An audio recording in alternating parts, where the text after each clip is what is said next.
منیرم انشاءاللہ کربلا کربلا انشاءاللہ انشاءاللہ کربلا کربلا منیرم انشاءاللہ کربلا کربلا انشاءاللہ انشاءاللہ یا محول الحول والاحوال حول حالنا الى احسن الحال صلوات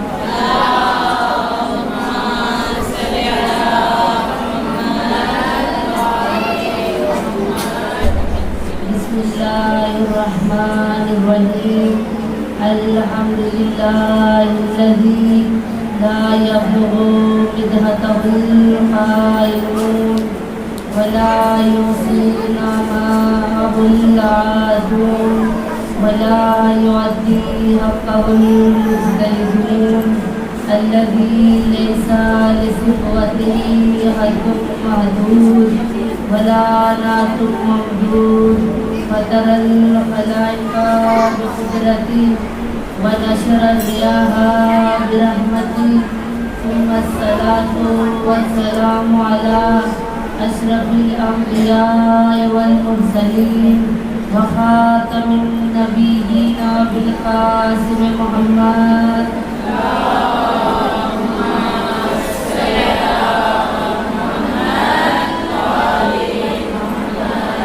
وآل الطيبين الطاهرين المعصومين المظلومين سيما بقية الله في الأرض صاحب العصر والزمان وخليفة الرحمن إمام الإنس والجان اللهم عجل لوليك الفرج صلوات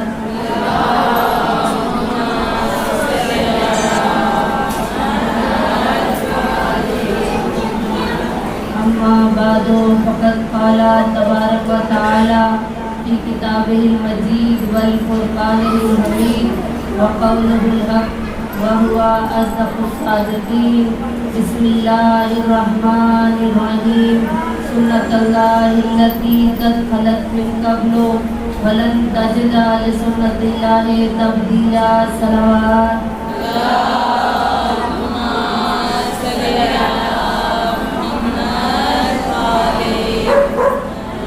نعرہ تکبیر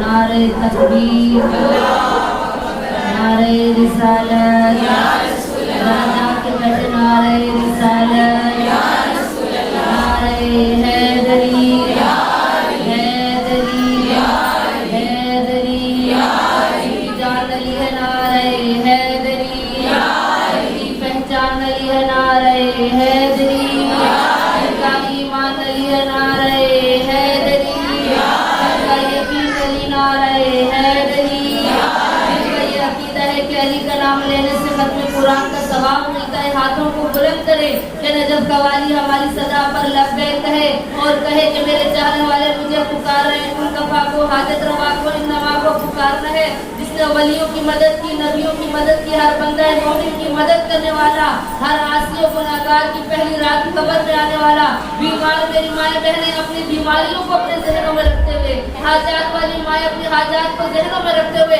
نجف کے والی کو صدا دیتی ہے کہ نجف کا والی ہماری صدا پر لبیک کہے اور کہے کہ میرے چاہنے والے مجھے پکار رہے ہیں نعرہ حیدری حیدری حیدری حیدری محمد والے محمد صلوات